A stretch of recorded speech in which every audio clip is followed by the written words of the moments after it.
6 jours de tournée sur le terrain, dans les coins et les recoins, dans les centrales et les plateaux, une partie des plateaux, est-ce que la fatigue se fait sentir? Oui, bien sûr, vous ne pouvez pas faire une tournée comme ça sans ressentir la fatigue. Surtout, d'abord, les préfectures sont vastes, mais le problème fondamental, c'est l'état des routes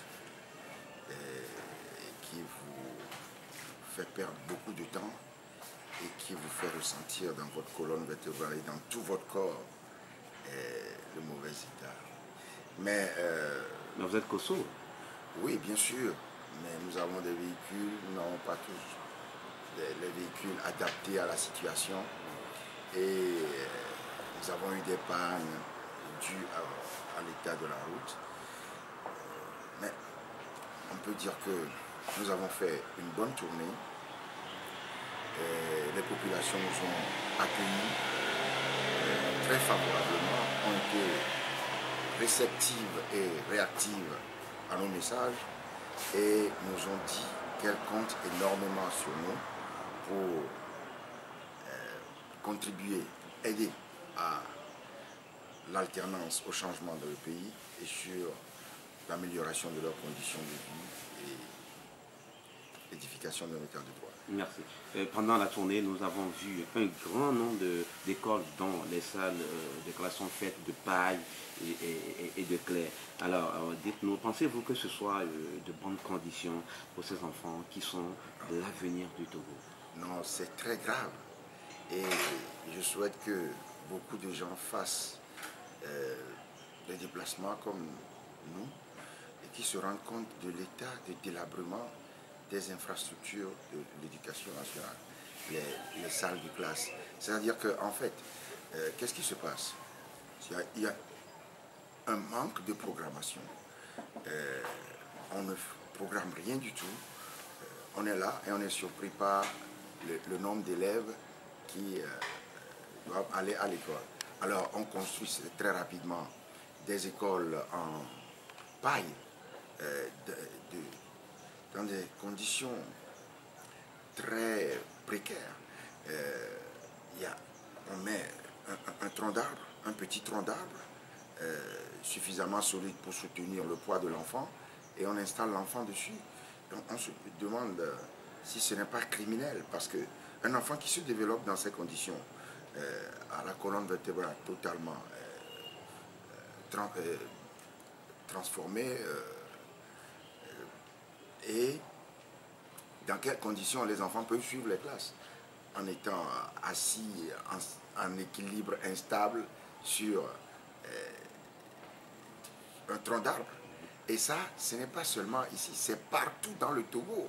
Il va falloir mettre en place un vaste programme de construction d'écoles. Parce que ces enfants-là, c'est demain, c'est eux qui vont nous remplacer. Et alors, il faut qu'ils aillent à l'école dans des conditions acceptables. Comment comptez-vous remédier à cela une fois au pouvoir? Ah, mais tout ça, c'est ce que je viens de dire. Il faut un programme de construction, de réhabilitation des écoles. Parce que, comme je l'ai dit, on ne prévoit rien. Ailleurs, on voit une salle de classe, un bâtiment qui, lui, est construit en dur. Ensuite, par absence de programmation, on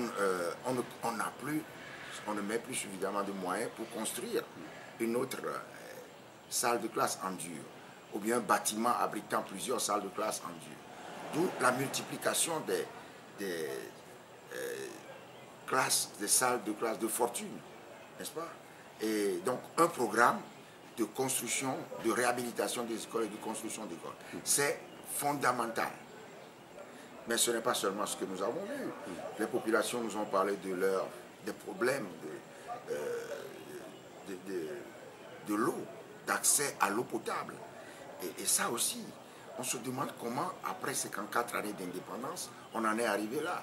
On laisse les populations sans eau potable, et de quoi veut-on qu'elles vivent? Comment veut-on qu'elles vivent? Ça, c'est le minimum de base. Avant de parler aux autres choses, les routes sont dans un état calamiteux. Il nous a fallu 4 heures pour aller de Atatapamé à Blita, d'Atapamé à Soukoko, en passant par Tentro, Achenche, pour aller dans la Délé.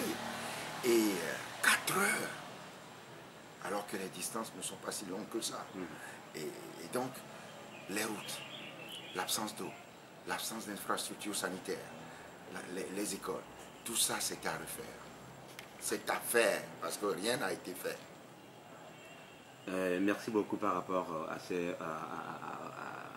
éléments de réponse à notre question, mais nous allons poursuivre un peu notre entretien. Alors, dans la localité de Grito, une femme a souhaité à nos micros qu'une fois au pouvoir, vous puissiez leur apporter des prêts pour qu'elles puissent commercer. Alors, est-ce la bonne solution selon vous? Il y a plusieurs solutions. D'abord, il faut développer l'environnement pour que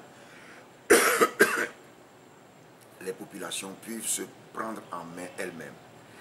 Ce n'est pas avec les 30 000 francs de attrape-nigo, n'est-ce pas? Un attrape-nigo est tout à fait électoraliste, qu'on va aider les femmes à se prendre en charge. C'est tout à fait insuffisant pour faire du commerce. Donc il faut créer les emplois, pour faire en sorte que les jeunes aient des emplois, aident leurs parents. En tout cas, il faut beaucoup réfléchir à la manière d'attirer des investisseurs pour que le capital puisse venir s'investir au Togo et permettre l'amélioration des conditions de vie. Que dites-vous à ces femmes qui veulent juste gagner décemment leur vie et subvenir aux besoins de leur famille? Mais c'est un problème général qu'il faut régler, n'est-ce pas? Il faut élever le niveau de vie des populations togolaises en améliorant leur environnement, en créant un cadre dans lequel les investisseurs peuvent penser qu'ils tireront un bénéfice en venant investir au Togo. Et c'est tout ça qui va améliorer la situation des populations togolaises. Voilà. Parce que c'est l'investissement qui crée l'entreprise, qui crée l'emploi. Hein? Ce n'est pas l'État qui crée des emplois. N'est-ce pas? C'est une politique qui attire les investissements. C'est ça qui crée l'emploi. Ok. Monsieur le Président, quelle est votre réaction relative à la question de la boisson locale Sodabi que le parti au pouvoir donne aux gens lors des élections, non, mais des campagnes? c'est l'indignation et c'est la protestation. Et je souhaite que tout le monde se saisisse de cette affaire, notamment la classe politique, pour faire en sorte que cette pratique qui consiste à inonder les populations togolaises pendant la période électorale de boissons alcoolisées, mais surtout de sorabi, c'est-à-dire de l'alcool fort, pour les divertir un peu et pour capter, acheter leur vote. C'est une pratique. J'ai une solution là-dessus que vous verrez très bientôt, mais que vous me permettez de ne pas exposer. De garder ça. Ah non, de garder ça au frigo. Parce que ça fait partie de la stratégie politique. Et je ne veux pas en parler. J'en ai discuté avec mes collègues qui sont d'accord là-dessus. Vous allez la voir bientôt, cette idée-là, sa concrétisation. Mais nous avons des propositions à faire pour éradiquer cette pratique inacceptable et indigne d'un pays normal. À Koumouniondé, dans le Tchaoudjou, le président de la sous-section de cette localité a dit ceci. Jean-Pierre Fabre, JPF égale joie, patience et fraternité. Êtes-vous flatté par cette comparaison? Oh, mais je crois qu'il m'a étudié pendant un moment et qu'il a vu que j'aime mon prochain. Hein? J'aime mon prochain, c'est d'ailleurs pour ça que je fais de la politique. On ne peut pas s'investir comme ça dans l'action politique sans aimer son prochain. Et puis, je suis patient. Ça fait un moment que nous travaillons, nous construisons notre parti et nous travaillons à l'alternance politique dans la patience. Maintenant, joie, je ne sais pas où il a trouvé, mais s'il constate que je suis quelqu'un qui est jovial, pourquoi pas? Je ne le savais pas moi-même. J'ai appris par son discours que j'étais jovial, joie, patience et fraternité. Ça me convient très bien. La patience pour le changement. Ah, mais c'est vrai que nous faisons preuve de beaucoup de patience et nous faisons preuve de beaucoup de patience et nous demandons à nos militants, à nos sympathisants et aux populations togolaises de nous aider. La patience, ça finit toujours par payer. Et donc, il faut être patient. Quand on est dans une situation comme ça, face à des gens qui sont de mauvaise foi, qui pratiquent la diversion, le mensonge, les assassinats politiques, tout, juste pour s'installer au pouvoir, il faut être patient pour ne pas désespérer. Il faut être patient pour continuer la lutte et surtout pour appeler les populations tout le temps à la mobilisation. Parce que des fois, ce n'est pas facile pour nous d'appeler les populations à la mobilisation alors qu'elles veulent que les choses se fassent vite. Et la politique, c'est une grande école de patience.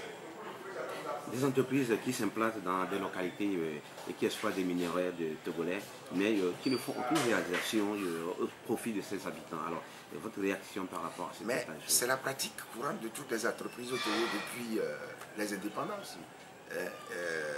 On a parlé de l'OTP, qui, moi j'ai visité partout les sites à Hautoué et là où on exploite le phosphate, à Koumapé et tout ça.